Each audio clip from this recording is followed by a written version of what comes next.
Doom Eternal, released just this last March, was one of the most difficult, insane, exhausting, and enjoyable shooters I've ever played. It was my game of the year when I rolled credits, and it has remained my game of the year through 2020, although Ultra Kill came pretty close to overtaking it. And now, after months of patient waiting, id Software has finally released the first of their two-part story DLC, The Ancient Gods Part 1.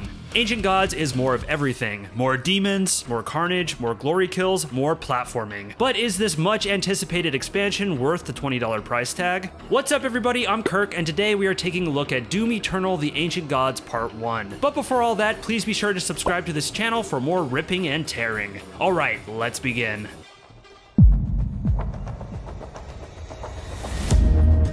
Now, before we get into the absolute brutality that is this DLC, I wanted to take a second to talk about the music. Shortly after Eternal's release, we were all flabbergasted when Mick Gordon announced he would no longer be working with id over differences and difficulties that cropped up with the release of Eternal's official soundtrack. Despite what id and Gordon have said publicly, I have a sneaking suspicion we don't have the full story behind this, as the whole thing seems like a last straw type situation. Either way, while unlikely, I do hope id and Gordon are able to settle their differences someday, as Gordon's iconic music has really defined this new generation of Doom. That being said, id had some big shoes to fill and wisely employed the talents of Andrew Hulshult and David Levy. Levy has composed a number of indie films and games, and while I'm sorry to say I'm not terribly familiar with his work, judging from his online work samples, he is quite the talent. But Hulshult is well known for his excellent work on games like Dusk and Amid Evil, and has worked with id before on Quake Champions. If anybody should have been hired for this job, it's him. So how'd they do?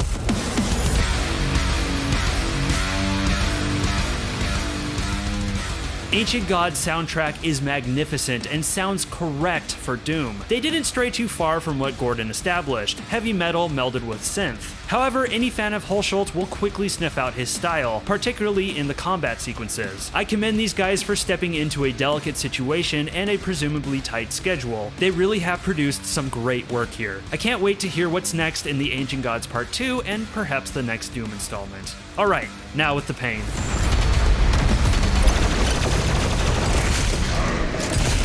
The Ancient Gods features 3 massive levels spanning the franchise's 3 main realms: the rain-drenched UAC Atlantica facility located on Earth, the festering blood swamps in the depths of hell, and the Holt, located in the declining, corrupted Urdak. Just like in the main campaign, levels are made up of large, circular arenas where you battle against Hell's forces, with platforming sections in between to break them up. Ancient Gods in fact doubles down on the platforming, offering more complicated obstacle courses and new mechanics like jet streams.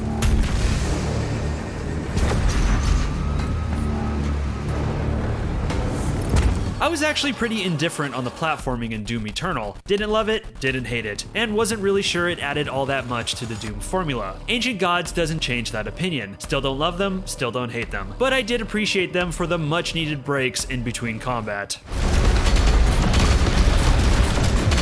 The first level wastes no time whooping your ass. Within a few steps, you are bombarded by Mancubi, Hell Knights, and Arachnotrons, backed up by Revenants, Imps, and these dickwads with the shields. In general, Atlantica features most of Doom Eternal's roster in large numbers. Archviles rear their ugly head, Marauders, and multiple Cyber Demons. Oh, sorry, Tyrants. Essentially, the difficulty progresses from where it left off in the final levels of the main campaign, and for those who have mastered Eternal, prepare to be thoroughly tested.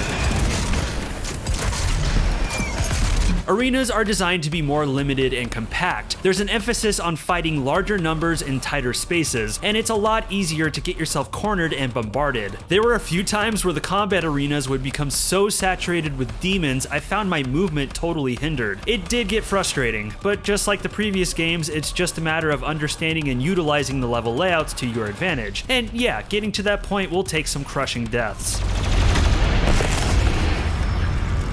The game does throw you a bone though. Hidden throughout are 3 support runes that help even the odds. For example, a rune that improves the power of your blood punch when your health goes under 75%. They're not integral to beating the DLC, but they do help out.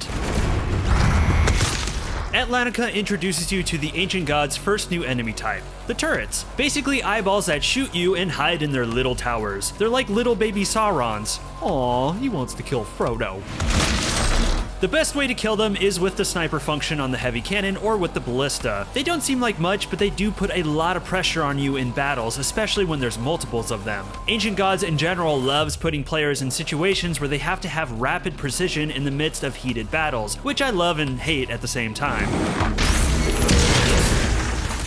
To me, the second level, the Blood Swamps, was id having a little fun with their community. Let me explain. Remember the tentacles? They randomly pop up from the ground, and if you aren't fast enough to shotgun them, they smack a good chunk of your health away. Yeah, I'm not a fan of these. In fact, in my review for Eternal, I said they were the worst part of the game, and a lot of other people had similar opinions. And so, one of the first things you have to kill in the Blood Swamps is a giant tentacle. I mean, come on, that's hysterical. To be fair though, the giant tentacles are actually fun to kill. The squish of their gore animation is oddly satisfying. The swamps also have some of the trickiest and most elaborate platforming sections. So if you're vocal about how much you didn't like the platforming, well, tough luck. This level also does a fun thing with a marauder. You have been warned. Now, a big thing that the Blood Swamps introduces are the spirits. Oh man, these guys are fun. Spirits possess the other demons, buffing their health, attacks, and speed. And killing the demon doesn't kill the spirit. They'll just hop into another host. It's brutal. The only way to kill a spirit is to hit it with the microwave beam until it's dead, which totally gave me strong Ghostbuster vibes. You have a very short window of time to hit them with this, and I was sweating bullets keeping my beam locked while avoiding incoming demons. Now, spirits are only as bad as the demons they possess. A possessed Hell Knight is pretty manageable, assuming you are twitchy with the dash and familiar with the attack patterns. Whereas a possessed Arachnotron is a major threat, made worse by the fact that you can't blast off their cannon while possessed. Same with the Mancubus and their arm cannons. Real quick, lots of Cyber Mancubus in this game. Seriously, lots. Pay attention to where you step.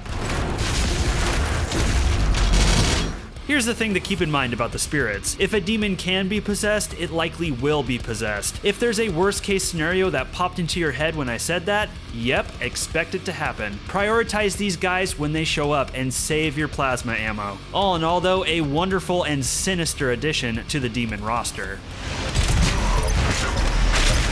The third level, the Holt, is utter insanity. Actually, sadistic is probably a better descriptor. There are some demon combinations in this level that are honestly kind of demoralizing. Wave after wave of high-level demons, spirits, buff tokens, you name it. They throw everything at you and then some. I've seen some people online compare this DLC to the Platonia experiment. I don't think it's that bad, but it's definitely in the spirit.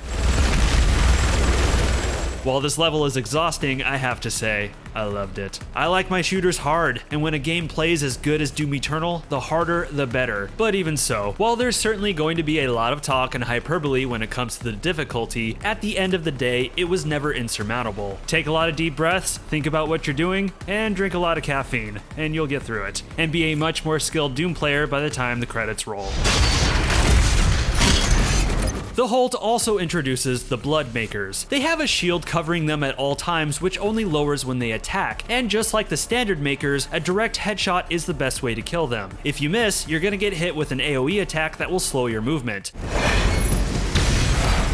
I like these guys. Like the turrets, the Blood Makers are a test of your precision. They aren't that difficult to take down, but they're usually accompanied by high-level demons like the Cyber Mancubus or the Barons of Hell. I definitely prefer them over the vanilla Makers, who are pests.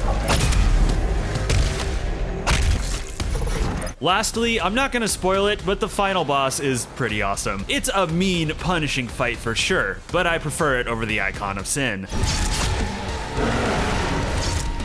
Now, before we wrap up, I do have a couple of small critiques. The game is a little buggy. I actually ran into a doozy of a bug during the final boss that prevented me from progressing. Now, luckily, the fight has several checkpoints throughout it, so it was just a matter of reloading the checkpoint and going from there. I'm sure a patch will fix this in the future, but just be aware of it. Also, the story is once again a blast, and will give lore lovers a lot to chew on, but I found it to be a little hard to follow. In fact, if it wasn't for this intern character blatantly explaining stuff to me at the end, I would have been totally lost.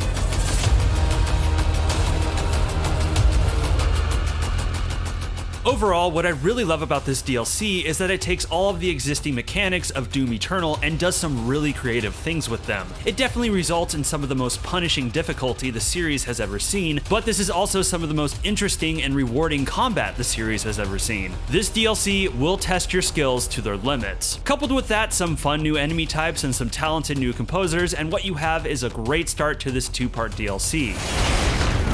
Some people might be turned off by a $20 price tag for just 3 levels. While it may be a hair on the expensive side, I need to reiterate that these levels are big and have an overwhelming amount of combat in them. In fact, I clocked roughly 8 hours into this DLC. There were a lot of deaths to fatten that time up for sure, but regardless, I was more than satisfied with how much gameplay I got out of it, and I'm still putting a lot of time into replaying these levels and mastering them. If you're a lover of Doom, you're already playing this, likely working up to your Ultra Nightmare playthrough. And if you didn't like Doom Eternal the first time around, this ain't gonna change your mind. Cheers to id, they did it again. Rip and tear. Please be sure to let me know in the comments what you think of the Ancient Gods and what you hope to see in part 2. If you enjoyed the video, please be sure to subscribe, like, and share with your fellow Slayers. It's a massive help for this channel. If you haven't seen it yet, please check out my original review for Doom Eternal. Spoilers, I like it a lot. I post videos weekly, so be sure to ring that bell so you are the first to see them. I'm Kirk, and thank you for watching this video. Stay safe out there.